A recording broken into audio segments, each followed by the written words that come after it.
Yang pertama kita bahas di sini yaitu mengenai mekanisme pasar, ekonomi pasar. Ekonomi pasar merupakan sebuah mekanisme rumit yang mengatur orang, aktivitas, dan bisnis melalui harga dan pasar. Di pasar, pembeli dan penjual bertemu, berinteraksi. Produsen menjual produknya di pasar, pembeli membeli apa yang diinginkan di pasar, penjual dan pembeli menentukan harga yang cocok di pasar.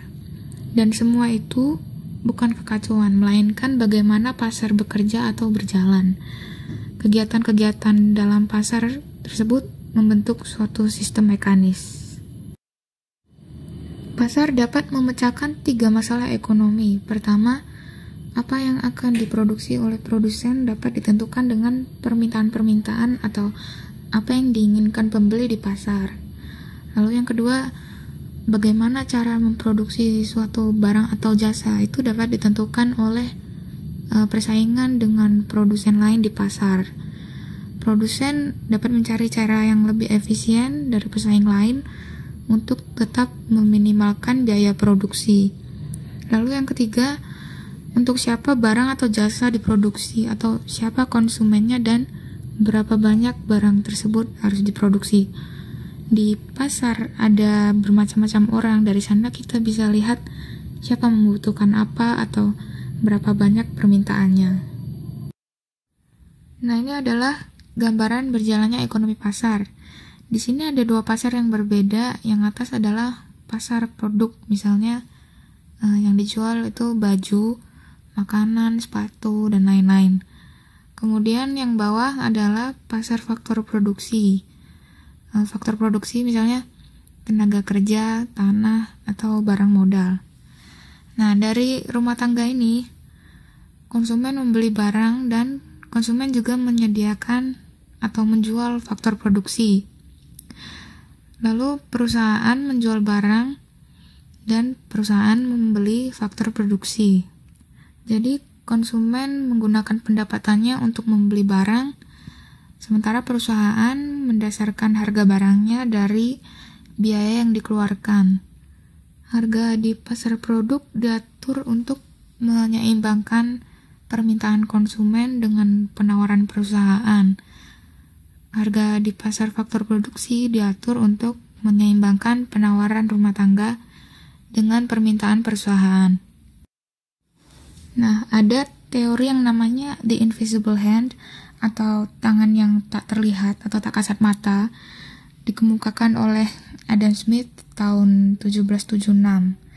Teori ini menganggap mekanisme pasar seakan-akan diatur oleh sebuah tangan, tapi kita tidak bisa melihat tangan tersebut secara langsung. Di atas jari-jari ini ada hal-hal yang dikendalikan tangan tersebut.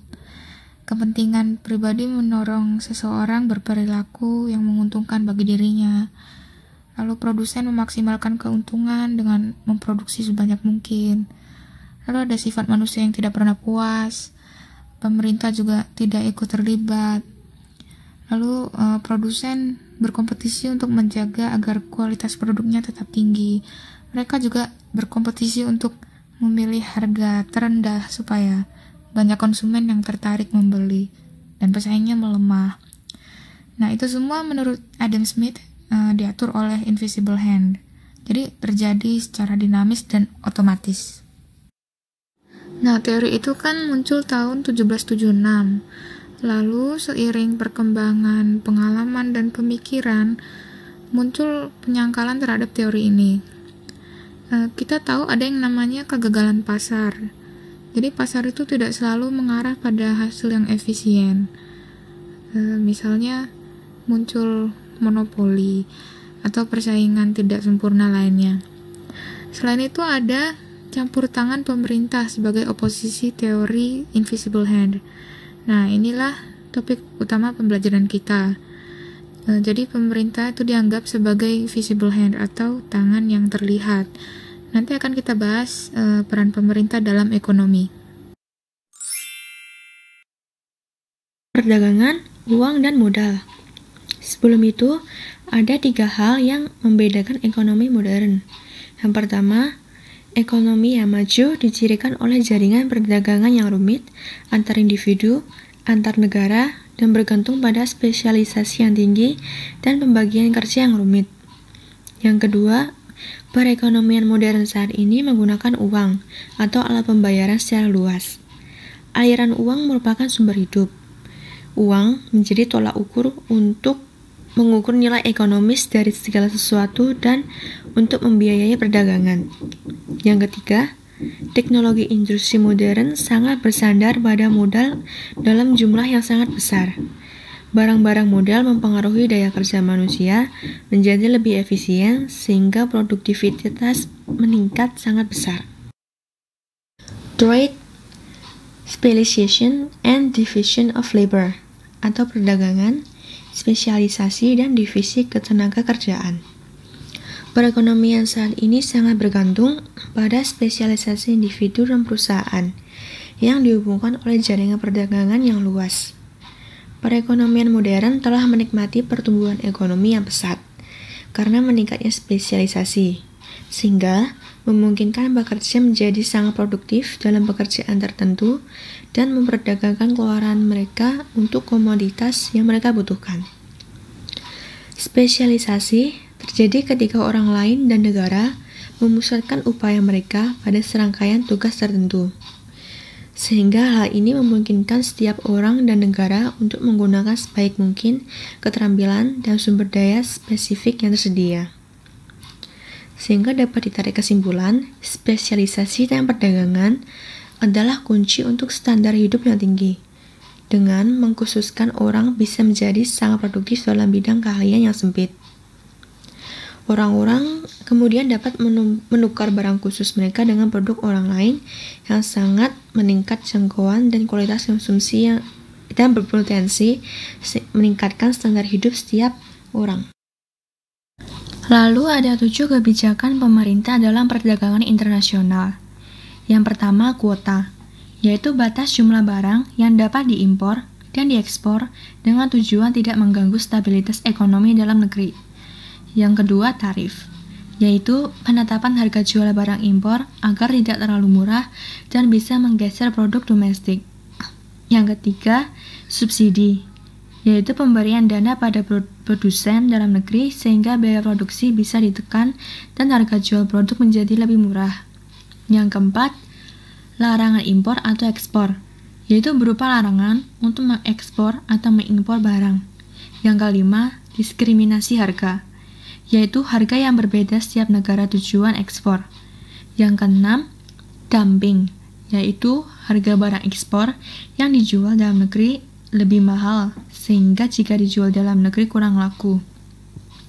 Yang ketujuh, politik pasar bebas, yaitu kebijakan yang memaparkan aturan agar setiap negara dapat menjual produknya di negara lain. Money, the lubricant of exchange. Jika spesialisasi memungkinkan orang untuk berkonsentrasi pada tugas-tugas tertentu, maka uang memungkinkan orang untuk memperdagangkan keluaran khusus mereka untuk sejumlah besar barang dan jasa yang diproduksi oleh orang lain.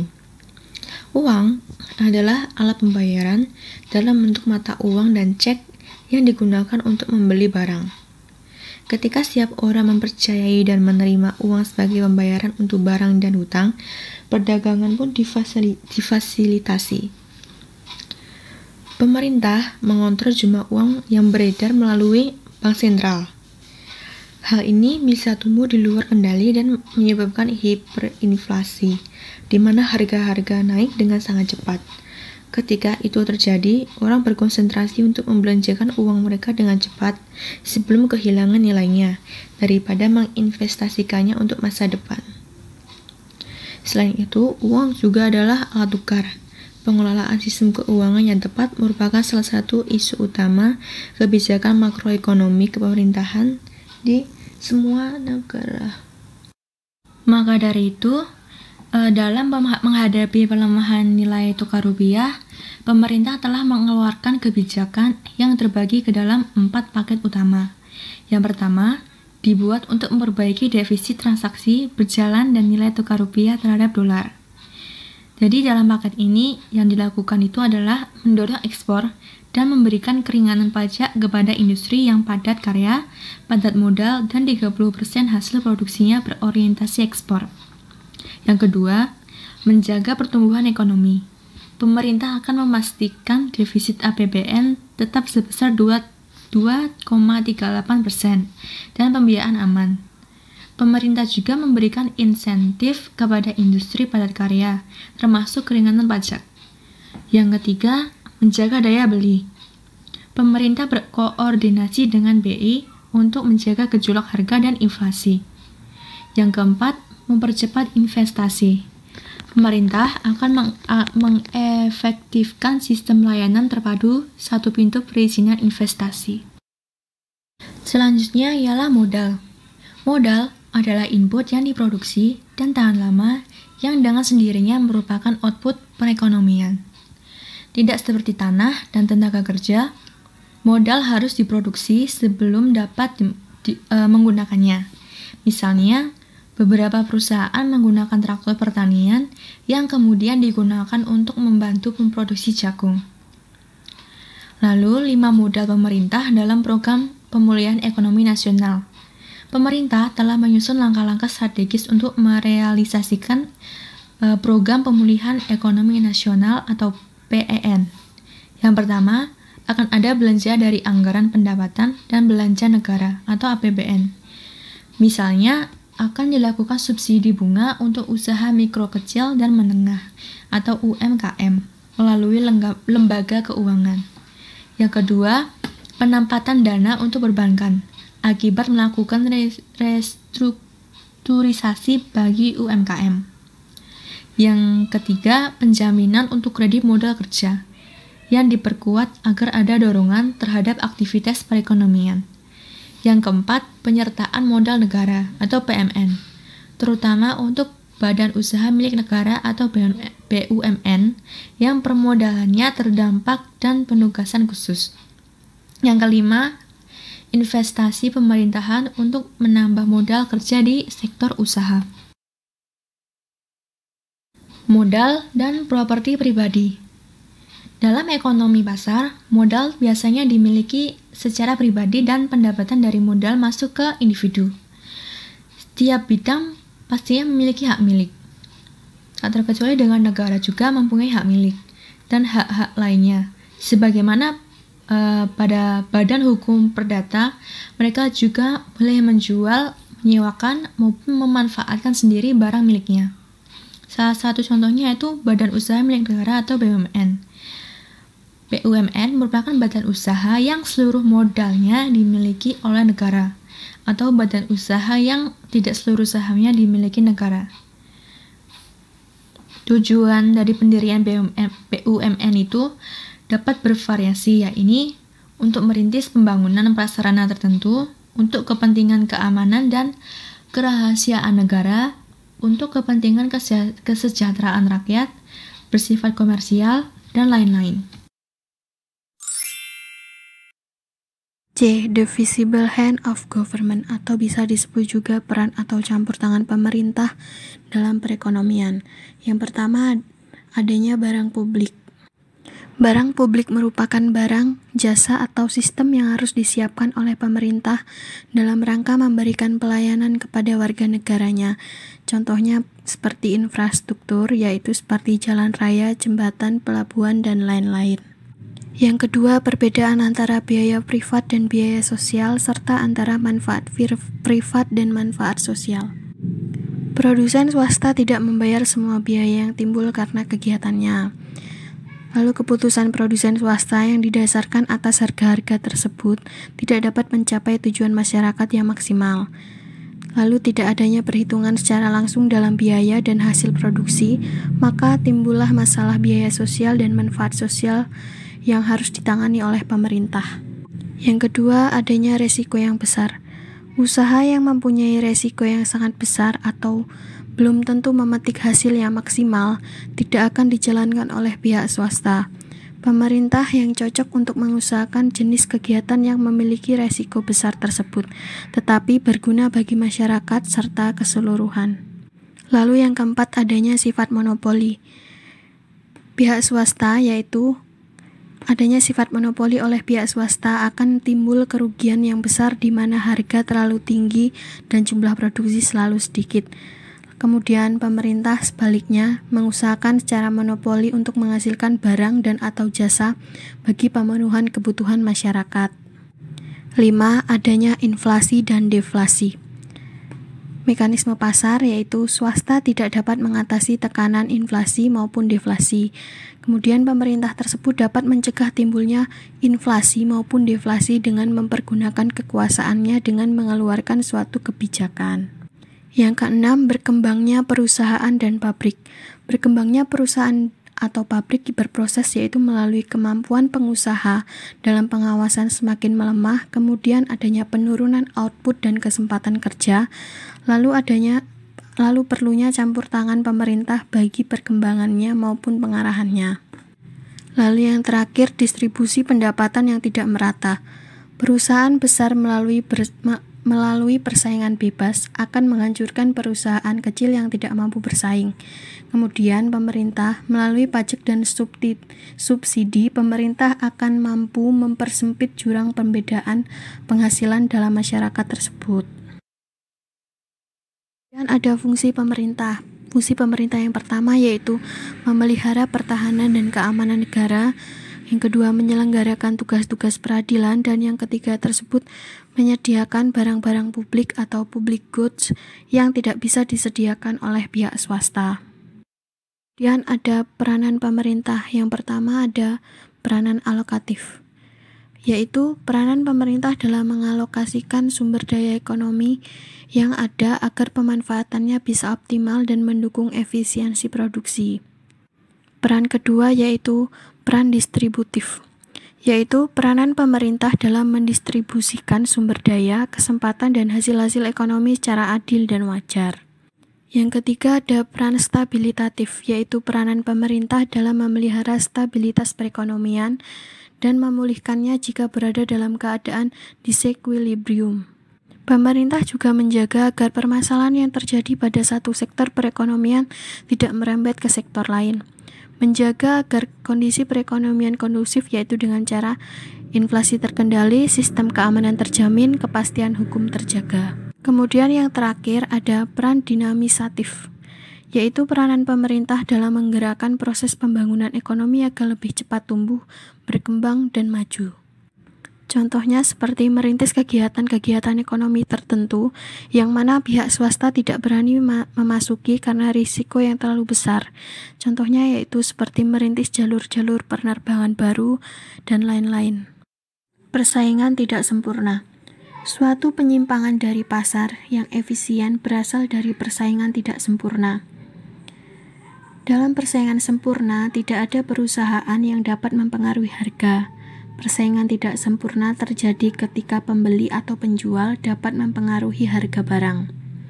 Persaingan yang tidak sempurna dapat menyebabkan harga naik di atas biaya dan pembelian konsumen yang berkurang di bawah tingkat yang efisien. Pola harga yang terlalu tinggi dan output yang terlalu rendah merupakan ciri khas dari inefisiensi yang terkait dengan persaingan yang tidak sempurna. Kemudian ada eksternalitas. Eksternalitas dapat terjadi ketika perusahaan atau orang membebankan biaya atau keuntungan kepada orang lain di luar pasar. Seperti eksternalitas negatif yang mendapatkan sebagian besar perhatian di dunia saat ini, karena menyadari masyarakat kita telah menjadi lebih padat dan dengan produksi energi berbahan kimia yang meningkat, eksternalitas negatif telah tumbuh dari gangguan kecil menjadi ancaman besar. Disinilah peran pemerintah. Peraturan pemerintah dirancang untuk mengontrol eksternalitas seperti polusi udara dan air, kerusakan akibat penambangan, limbah berbahaya, obat-obatan kimia, dan makanan yang tidak aman, serta bahan radioaktif. Kemudian ada barang publik. Seperti yang kita ketahui bahwa barang publik itu adalah komoditas yang dapat dinikmati oleh semua orang dan tidak ada yang dapat dikecualikan. Barang ini menjadi milik umum. Ketika seorang individu menggunakannya, hal itu tidak dapat menghentikan orang lain untuk menggunakannya juga. Jika suatu orang dapat menggunakannya, tidak mungkin untuk melarangnya. Barang publik tidak diperuntukkan khusus untuk kelompok atau konsumen tertentu. Barang publik ini tersedia untuk kesejahteraan dan manfaat bagi semua warga negara. Keadilan atau equity berarti bahwa kebijakan pemerintah haruslah mempunyai akibat yang tidak berat sebelah. Misalnya seperti kebijakan perpajakan harus diartikan bahwa bagi yang kurang mampu akan mendapatkan subsidi, sebaliknya golongan orang kaya akan membayar pajak. Macroeconomic Growth and Stability. Makroekonomi adalah studi tentang ekonomi secara keseluruhan. Makroekonomi menjelaskan perubahan ekonomi yang mempengaruhi banyak masyarakat, perusahaan, dan pasar.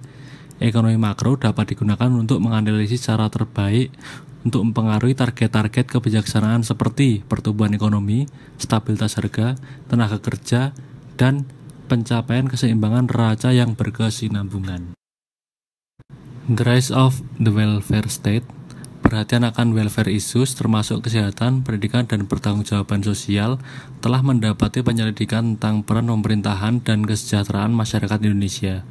Terdapat 55% responden dalam surveinya yang telah dilakukan penyelidikan oleh UGM pada tahun 2013. Layanan yang diprioritaskan untuk publik berupa tempat tinggal dan transportasi.